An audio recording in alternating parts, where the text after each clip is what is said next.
Hello, good morning, and welcome to your favorite show on TV, The Sunday Show, coming to you from the corporate headquarters of DAR Communications PLC. Owners of AIT Raper and Faji FM, we are glad to have you join us again, and we appreciate your feedbacks. Aside the economic challenges, how have you been coping with the weather, the floods associated with the heavy rainy season and others?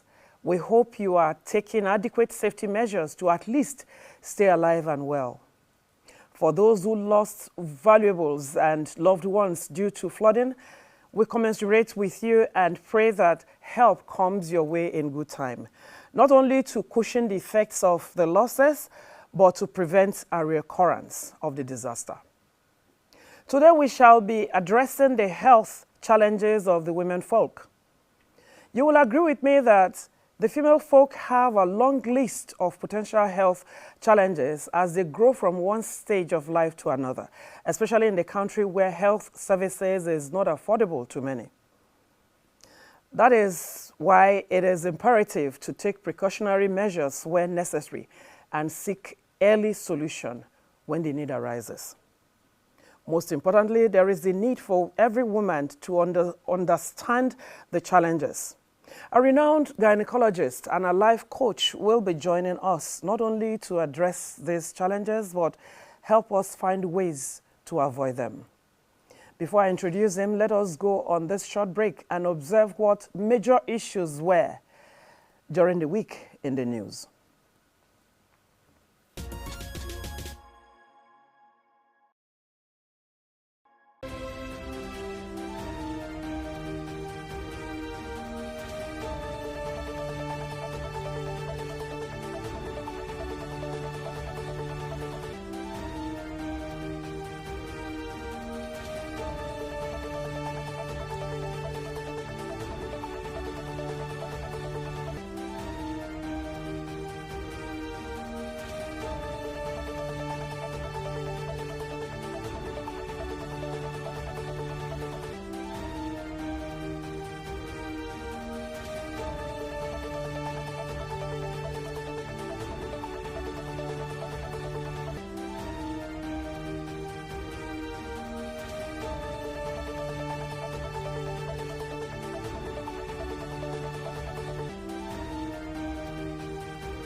Show on AIT.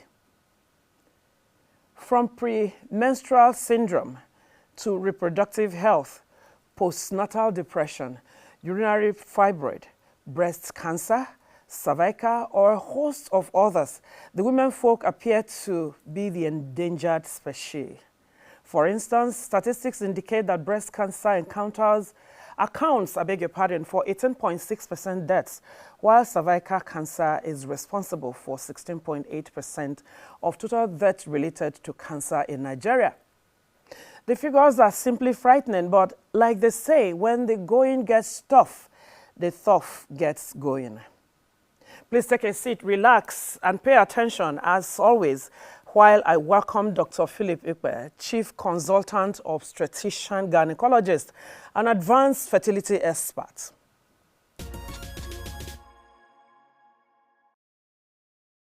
Grab your seats and join us on the most fascinating 60-minute infotainment journey, showing on your favorite TV channel, Africa Independent Television, AIT. Analysis on topical national issues, news, sports, and entertainment are on the menu. It's a show you do not want to miss.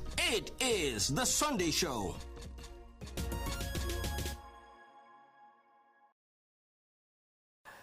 Good morning, our super viewer out there. Thank you for always joining this program. This morning, you already know what we are discussing, women's health generally, and you already know who my guest is. So let me begin by asking Doctor this. There is a report that happened, an incident that happened recently in a school, and I'm going to read it out because I had to lift it.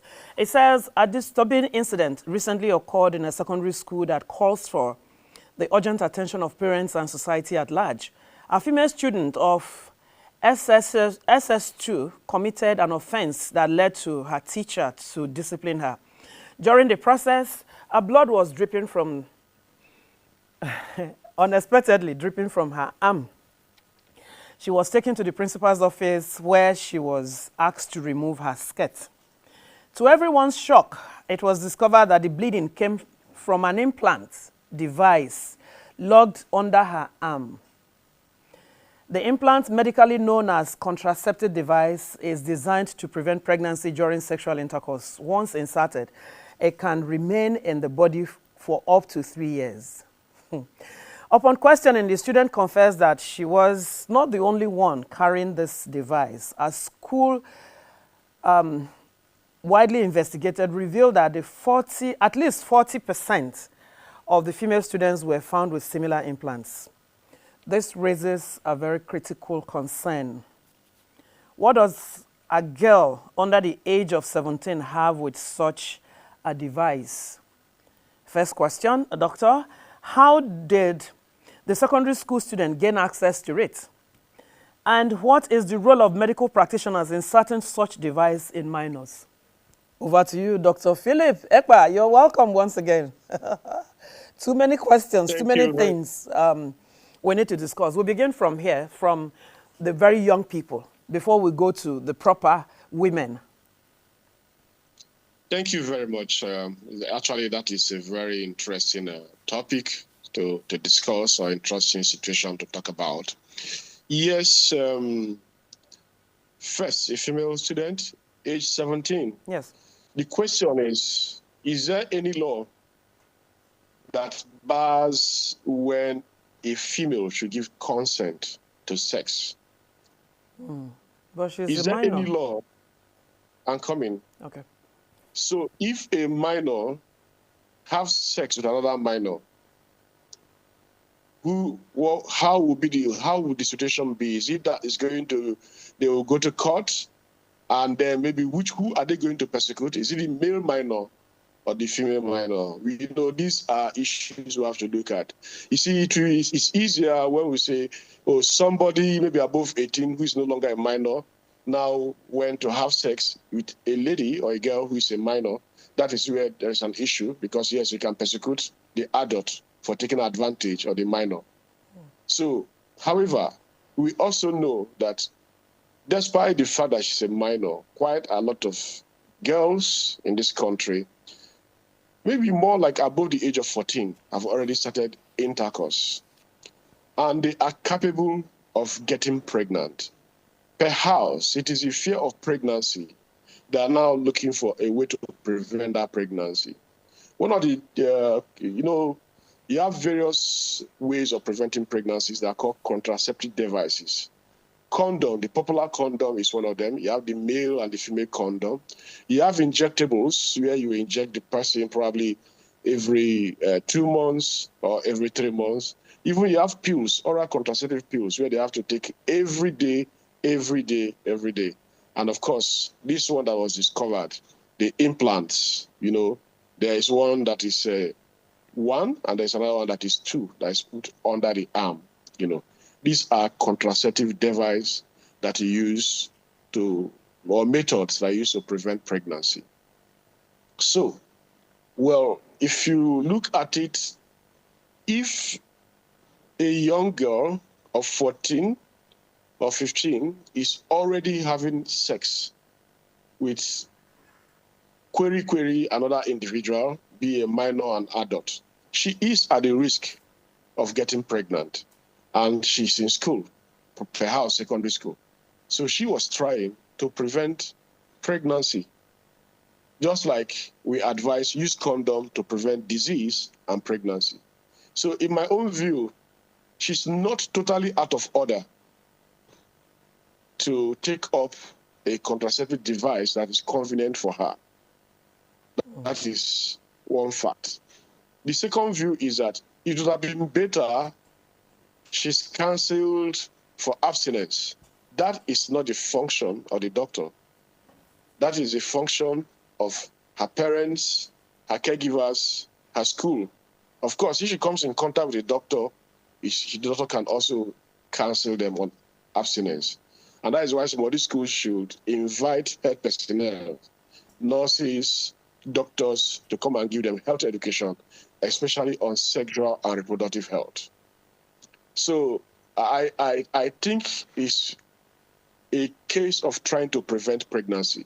If you remember very well, unwanted pregnancy had led to so many abortions that led to the death of women. So that contraceptive device could be a huge advantage in preventing pregnancy and in preventing unwanted pregnancy and in preventing abortions that could have been done in the wrong hand, leading to death. Remember that abortion is illegal in Nigeria. And so not many health personnel agree to do abortion. I, for one, I don't do abortion unless the baby is very abnormal and so will not survive life when born, or the life of the mother is at a risk so that she could die in the process during pregnancy. Those are the only conditions that you can actually induce an abortion. Doctor, what's the implication of that device bursting? Because if it did not burst, there won't be bleeding. I've said it that the device prevents pregnancy. Yeah, but in this case, she's bleeding from her arm, right? Or from where? It was trauma while they were beating her. Oh, okay. You understand? Okay. Probably, yes. Or maybe it's not too long she put it. She was still with plaster and all those things. So basically, not that the device will cause bleeding from the arm, no. Okay. It is from the place it was introduced. Device does not cause any bleeding or any trauma. So that is it. So basically, that is my view on this particular matter. The device is appropriate, although a little bit controversial for a minor to carry such device. But remember, you're not going to be going around with your daughter that is 14, 15, 16, 17, who is in the whole. She's engaged in sexual activity. She's prone to getting unwanted pregnancy. And she's prone to probably going to look for anywhere, even in quacks, to do an abortion, which could lead to infection and could lead to death, could lead to even long-term infertility. There are so many women who are not able to get pregnant, and this was because of what they did in their teenage years.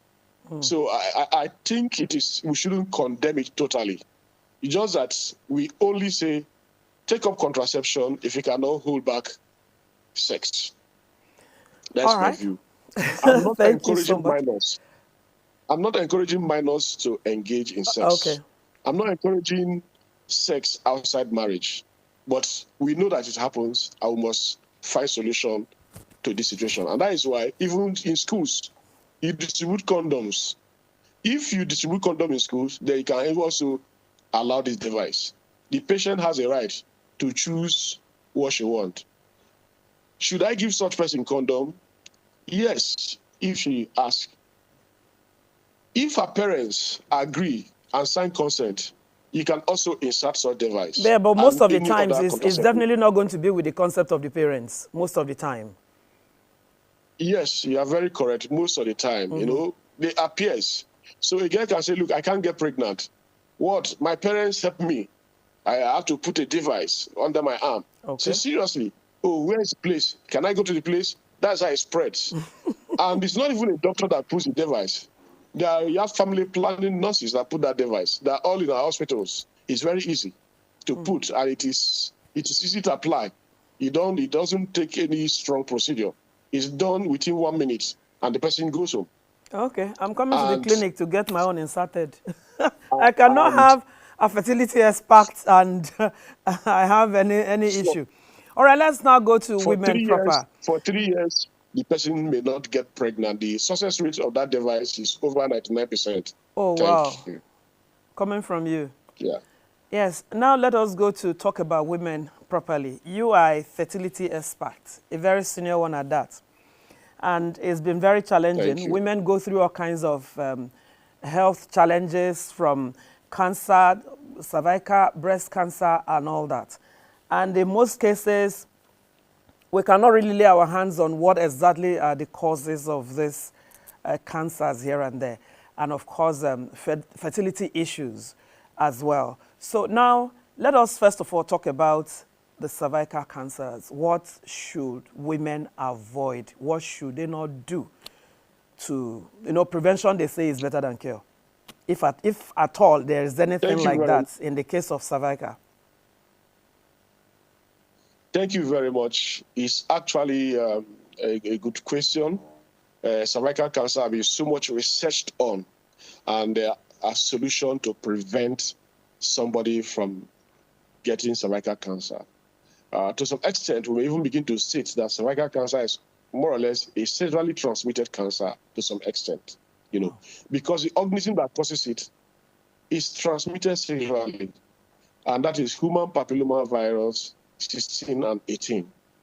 And so if you notice from research, cervical cancer is very rare among nuns because they are not engaged in sexual intercourse. Compared to people who are engaging in sexual intercourse, especially those that have multiple sexual partners, the males are the carriers of human papilloma virus. And once you have had a male that we have had sex with a man that has had sex with another woman, and that woman has had sex with another man, the chances of having human papilloma virus is very high. And that is why there are vaccines that are given to girls, even males now, because of issues of same sex and the rest of them, at the age of 9, to prevent human papilloma virus infection and therefore prevent transmission of human papilloma virus to them and prevent cancer of the cervix. However, for those who have already started sexual intercourse, who have not taken up the vaccine, they also have the opportunity to do what they call pap smear, Papa Nicholas smear cytology. So that way, a woman that may have cancer in the next 5 years to 10 years would have been detected now, and that will be treated to prevent cervical cancer.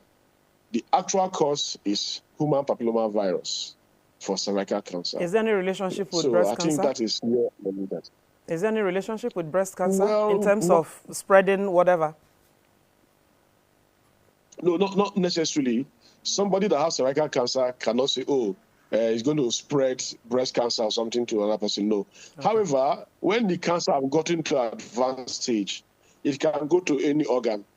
Breast is one of the rarest parts. The first part that it will spread to are the areas around that cervix, which is the bladder, the rectum, the kidney, the pelvic sidewall, before you don't get to the intestine, get to the lungs, and all that, and even to the brain. But that by the time it gets to the brain, I'm sure the person is almost gone.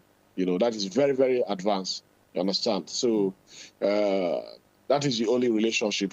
But cervical cancer is not a common feature, to spread to the breast. Breast cancer is on its own. It has its own entity.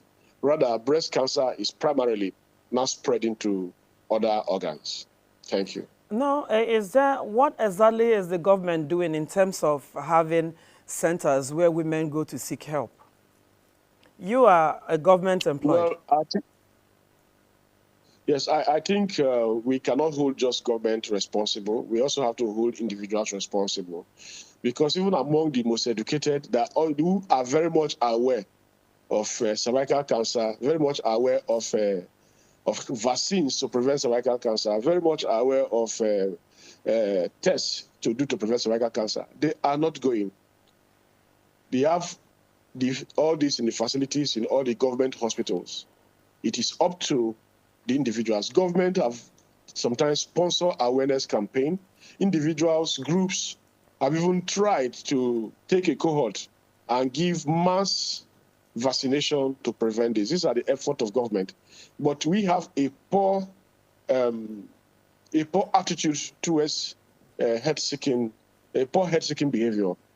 We are so encumbered, in our maybe economic situation of the country that we do not remember to go to seek health-preventing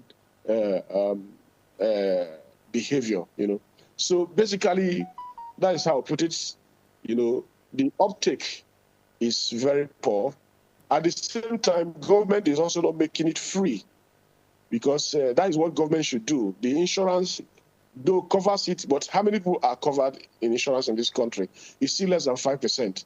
So there is need to increase the insurance coverage, and then increase awareness, and then take it down to our people. In the United Kingdom, once a girl gets to the age of 18 or is sexually active, she usually receives notifications that she's due for cervical cancer screening, pap smear, and all the rest of them.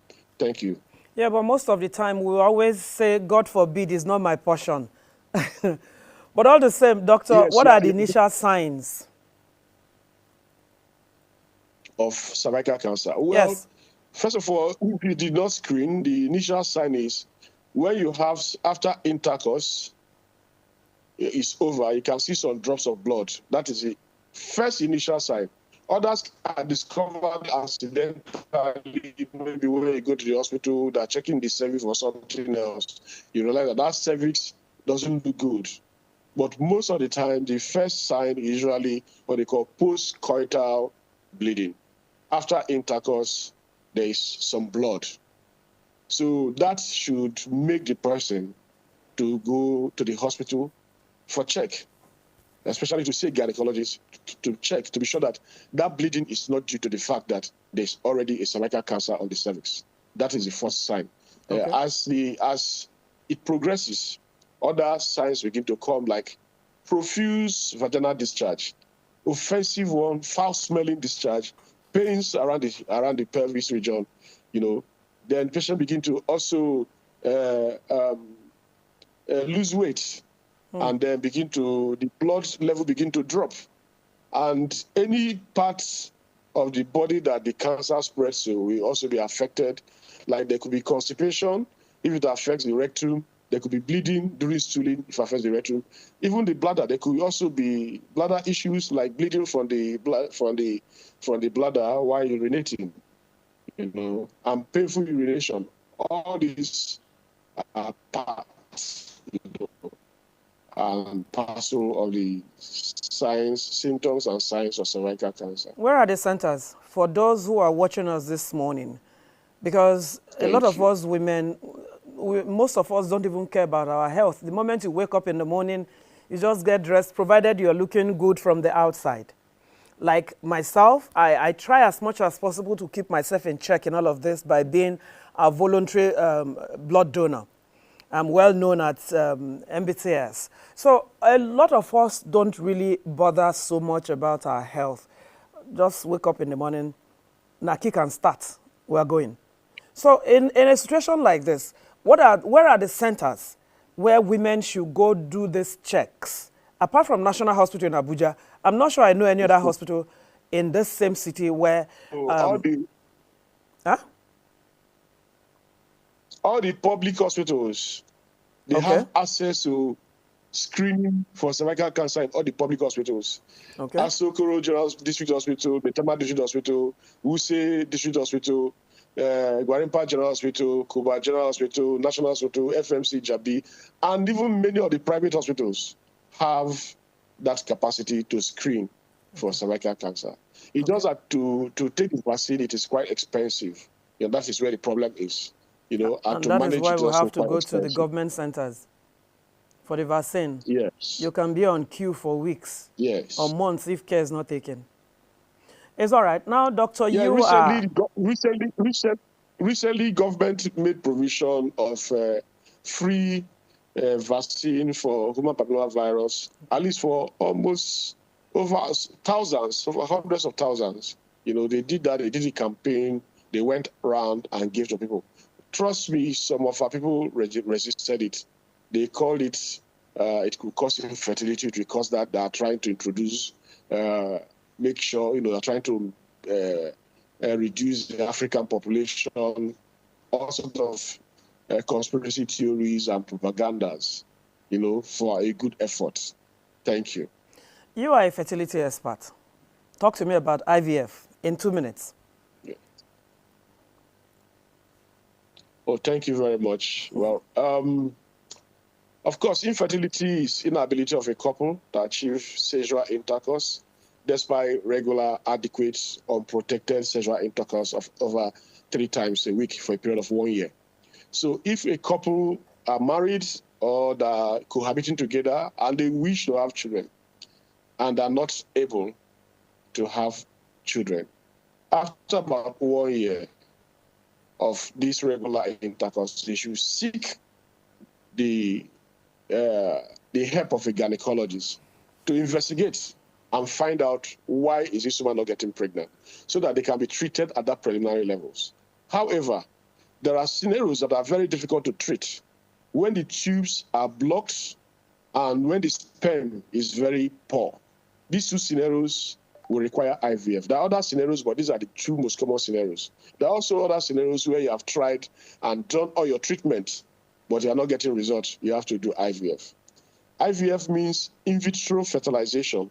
That is to say, fertilization is occurring outside the uterus, outside the womb. Let me use the colloquial language. So what do we do? After investigations and preparations, you take the sperm of the man, of the husband, and then you also give some drugs to the wife or to the woman, who will now make multiple eggs. Those eggs are extracted in the theater, and the sperm is used to fertilize the eggs in a test tube or in a dish and observed for 3 to 5 days.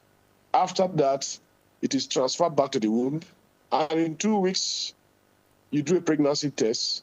If the body accepts it, then the woman is pregnant. That is basically what IVF is all about. Of course, there are other ancillary treatment where you have egg donations, egg freezing, embryo freezing, sperm donation, sperm freezing, surrogacy, and all that. These are all parts. There's even what they call ICSI, intracytoplasmic sperm injection, where apart from putting the sperm and the egg together, sometimes you have to inject the sperm into the egg to cause fertilization. Thank you. All right, Doctor. Our report broke earlier this week talking about DNA. And you were our guest on the news.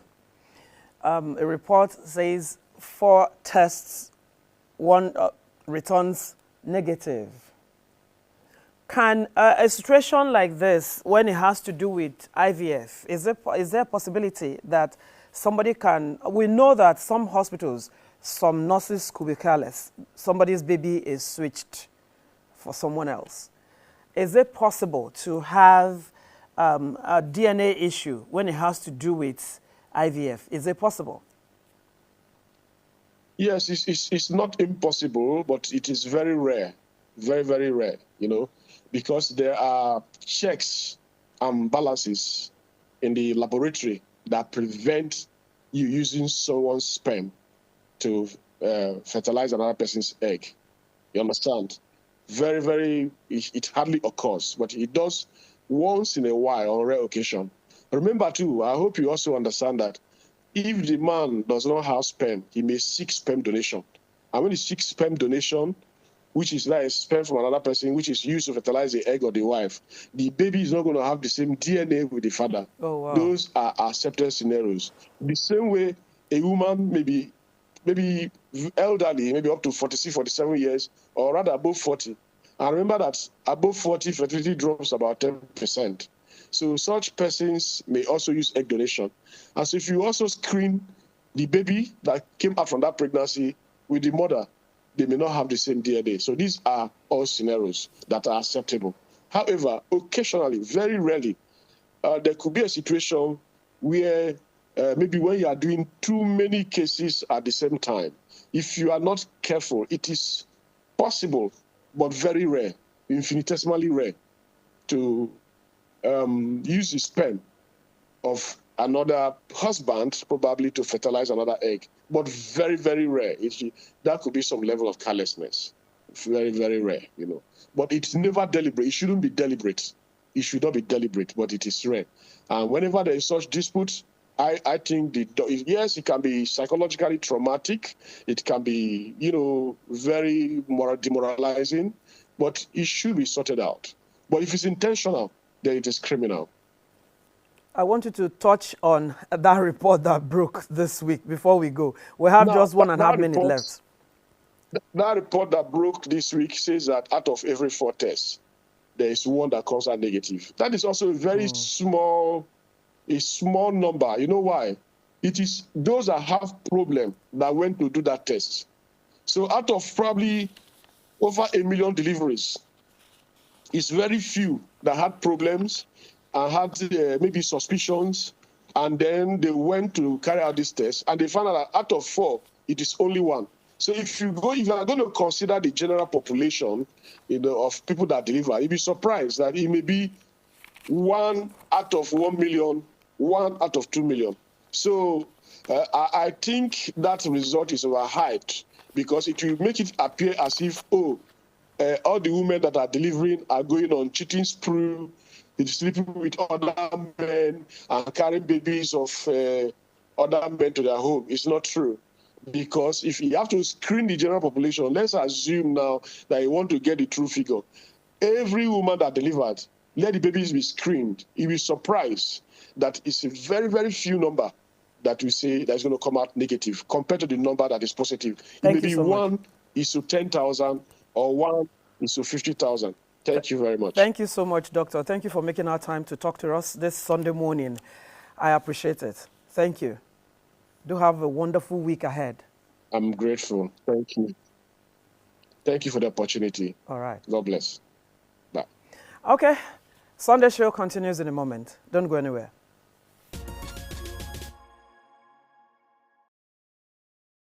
Grab your seats and join us on the most fascinating 60-minute infotainment journey, showing on your favorite TV channel, Africa Independent Television, AIT. Analysis on topical national issues, news, sports, and entertainment are on the menu. It's a show you do not want to miss. It is The Sunday Show. Indeed, information is key, and when properly used, it opens doors to better life. It is now that time of the show when we offer you a bit of entertainment through vibes and views, sports, and newsmaker. Stay with us.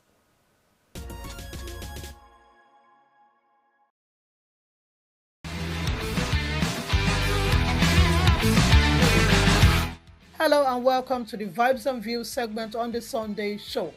My name is Anu Awojobi. You're welcome. Iriji Festival in Mbise, also known as the New Yam Festival, celebrated annually by the people of Imo State, held recently amid pomp and pageantry. The age-long festival, which holds every August 15, marks the official eating of the new yam harvest, which symbolizes gratitude to God for a bountiful yield. The ceremonial inspection of the yam barn by the NDSAG custodian was great to behold.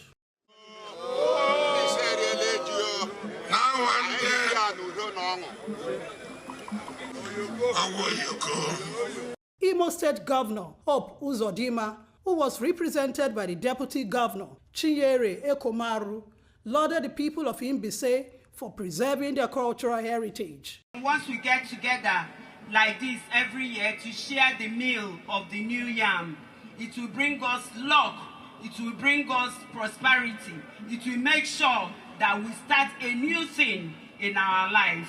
In the spirit of the 2025 Iriji Festival, the sons and daughters of Imbise were called on to foster peace, love, and unity among themselves.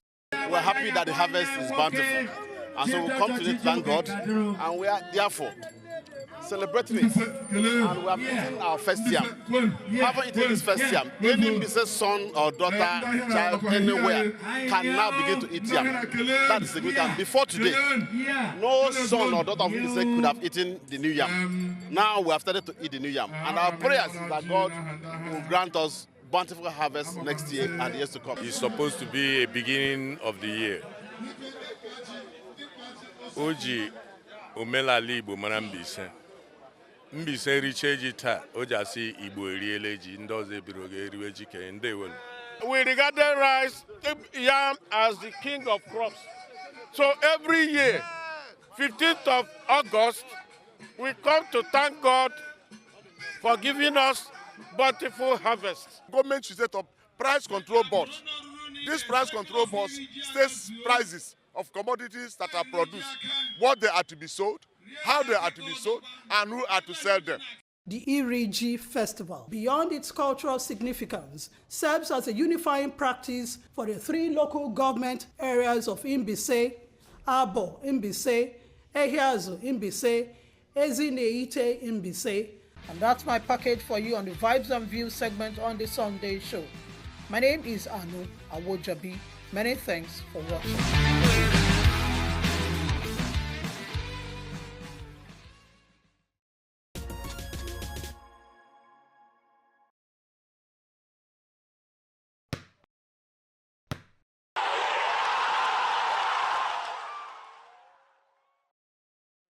Joe Diko outlined plans to turn sports into big business, starting with the 247 sports cities, beginning at the Moshood Abiola National Stadium in Abuja and expanding to Kaduna, Ibadan, and Lagos. Because we told million people, we can bring talents that we can send to the whole world to dominate sports, and the revenues can come back here to help us develop more of our sports and more talent. Brazil, Argentina are doing that with football. We can do with all sports because Nigeria is one of the countries that almost every sport you can have talent that can play, and because of our numbers to do that. And that will earn us foreign exchange as well. And then we have to work massively with infrastructures to make sure that we have sport infrastructure across the country, both the professional sports infrastructure and also the community sports infrastructure. The NSC chairman said sports should contribute at least 3% to the GDP and generate up to 3 million jobs under the REINS policy, calling for stronger private sector involvement. He said sports should be a major driver of the economy. It's not more entertainment, it's an economic platform. So he said sports should be doing at least 3% of GDP. We believe we're even doing more now, but we just need to be modest about it and let's start working with the relevant authorities to count it. But sports should be doing at least 3% of GDP, and then sports should be putting at least 3 million people in the job, both direct, indirect, and induced jobs. Nico's message was clear. Sports is business, not just play, and it's time Nigeria treats it that way. The formal signing of the Memorandum of Understanding seals the Federation's commitment to nurturing Eniola's immense potential, with one clear target, a gold medal at the 2028 Paralympic Games in Los Angeles. Our decision to sponsor Eniola goes far beyond her extraordinary talent on the badminton court. It is about her discipline, her resilience, her ambition, and her ability to inspire the next generation. This partnership is more than just funding. It is about creating a structure of support that allows our athletes to dream without limits and to prepare without distractions. The sponsorship will cover equipment, training, and international competition trips, a crucial lifeline for an athlete with eyes firmly set on the podium. To Eniola, I say this: you carry the hopes of a nation. Continue to train hard, stay focused, and let this support be the wind beneath your wings. LA 2028 is not just a target, it is your destiny, and we believe in you. Eniola, who previously clinched bronze at the Paris 2024 Paralympic Games, is now guaranteed participation in 9 major international tournaments over the next 3 years, a game changer in terms of exposure and experience. I feel so blessed, and I just to work hard to make the people that invested on me to be proud, because I already have enough support from GIG and from the sports commissions, so I just need to train hard to make my dreams to come true. Chairman of the National Sports Commission, Shehu Diko, expressed strong confidence in the partnership. Drawing from his own experience with GIG Logistics, he assured stakeholders of the government's ongoing effort to provide incentives for private sector involvement in sports development. It's a collaboration. There has to be a complement between what the government is doing and what the private sector is doing. And to GIG and all other corporate bodies trying to get involved, we will tell you very soon. We are working, and President Bola Ahmed Tinubu will release a proper document and incentivize document that will show what benefits that will come to sponsors and private sector for coming into sports. As the saying goes, to whom much is given, much is expected. Now the shuttle is in Eniola's court to ensure that this historic investment delivers golden returns. The desire of the Bayelsa State government to join the Committee of States hosting the National Sports Festival appears to be gaining momentum. A team from the National Sports Commission led by the Director General Bukola Olapade is in Bayelsa as they inspect the state sporting facilities before announcing the 2028 host of the National Sports Festival.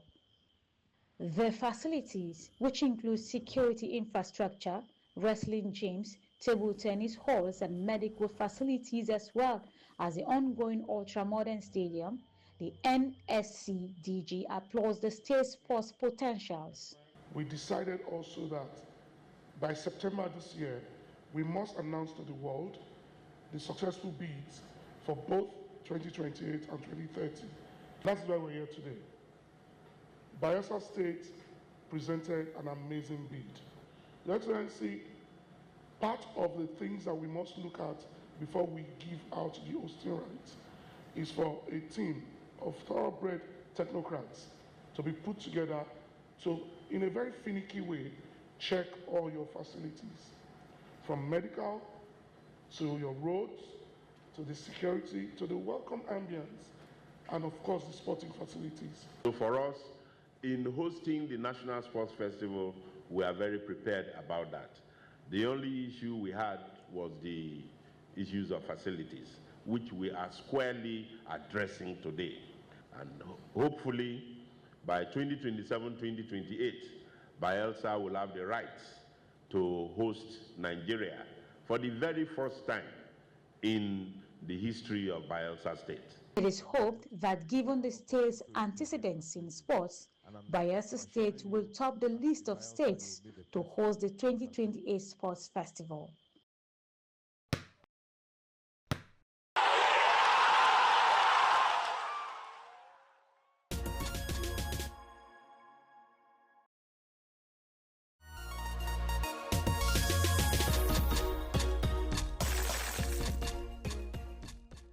Look at the history of revolutions, it was always the young people.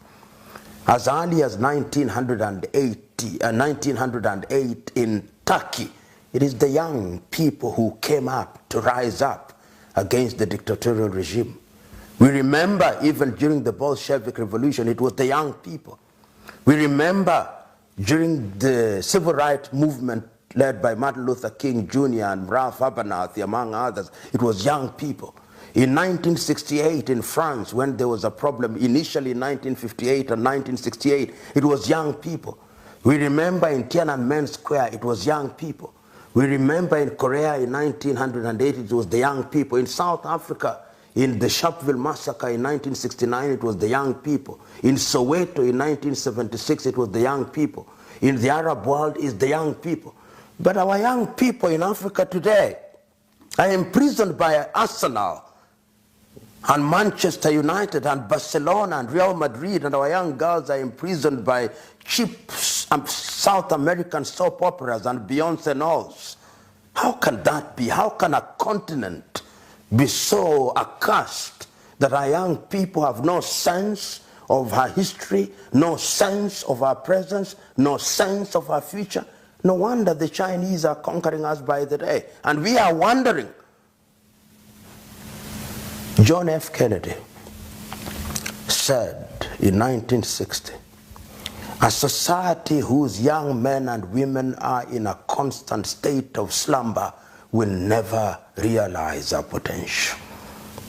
Our young people must wake up. It is only the day that they wake up that they will be able to send a clear message to those in positions of leadership that you cannot continue to misgovern us. I look forward to those days.